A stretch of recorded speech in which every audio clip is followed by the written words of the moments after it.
Et salut à tous, j'espère que vous avez la forme. Si vous voulez des présentations de jeux vidéo, des théories sur des films et des séries, vous êtes au bon endroit, on est parti.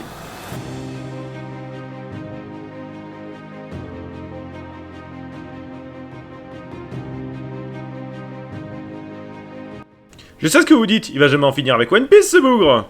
Mais je vous rassure, une vidéo théorie sur un autre univers est en cours.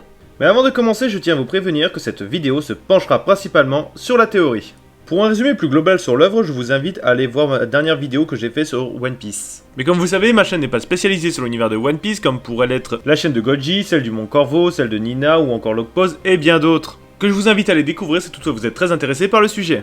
Mais pour le moment, nous allons nous attarder sur deux points théoriques que beaucoup de personnes se posent en ce moment, à la suite des révélations du chapitre 1021. Qui sont les différentes formes de haki que Nico Robin pourrait ou possède déjà. Et si Momonosuke devient un adulte, sera-t-il possible qu'il redevienne un enfant à la fin? Et si oui, comment? Bien évidemment, je ne vous cache pas que ces interrogations et ces théories me sont venues en regardant la chaîne de One Piece Passion tenue par le Doc, qui semble disposer d'une connexion internet au moins aussi bonne que la mienne, alors je compatis et je lui dis courage à lui. Je vous mettrai bien sûr le lien en description. Mais je ne vous fais pas attendre plus longtemps, c'est parti pour la première théorie. Et outre le fait que Nico Robin a bel et bien une meilleure maîtrise de son fruit du démon, j'aime tout particulièrement la théorie de Goji qui dit que tout fruit du démon éveillé prend la forme d'un démon. Enfin c'est résumé grossièrement, je vous invite à aller voir sa chaîne pour plus de descriptions. Car il est vrai que les interrogations les plus fréquentes concernant les nouvelles capacités de Nico Robin est de savoir si oui ou non elle utilise le haki de l'armement. Et ben je vais vous le dire clairement simplement, en ce qui me concerne, c'est oui. Mais pas juste à cause de la couleur noire de ses membres, mais à cause d'une case qui se déroule juste un peu après dans le chapitre, dans laquelle nous pouvons voir Nico Robin complètement épuisé après son attaque. Tout comme le Bang Bang de Luffy qui utilise une quantité trop importante de haki. Mais je ne suis pas là juste pour donner mon point de vue,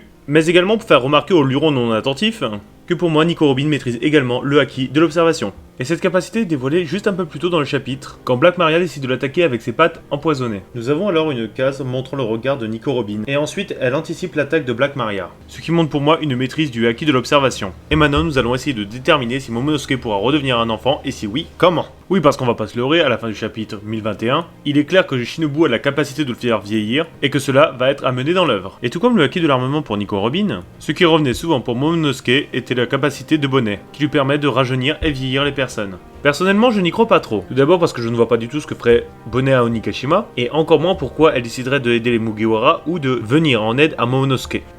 Mais si on considère que le pouvoir de Bonnet, tout comme celui de Sugar, s'estompe quand la personne s'évanouit, tout comme pour tous les autres fruits du démon, il devrait en être de même pour celui de Shinobu. Alors essayons d'imaginer 2 minutes un Momonosuke adulte. Il s'envole, ramène Luffy sur le toit de Onigashima, et là décide d'engager combat envers Kaido. Mais ayant toujours un cœur d'enfant, comme a dit Shinobu, il n'a malheureusement pas assez d'expérience pour vaincre Kaido. Kaido, profitant d'une ouverture dans sa défense, va pour lui asséner un coup fatal. C'est alors que Shinobu s'interpose, prend le coup à sa place, et va à tomber dans les pommes, voire mourir. Son fruit du démon ne faisant plus effet, Momonosuke redevient un enfant, et Luffy termine le combat. J'espère que ces deux théories vous auront convaincu, ou tout du moins diverti. Je tiens à m'excuser de par avance du manque d'extrait par rapport aux autres théories. Malheureusement, les droits d'auteur sur One Piece sont assez punitifs sur YouTube. Néanmoins, j'espère que vous aurez passé un bon moment à mes côtés. N'hésitez pas à me dire ce que vous pensez de ces théories dans les commentaires. Et après, je vous fais confiance, vous connaissez la chanson. Et je vous dis à la prochaine, portez-vous bien.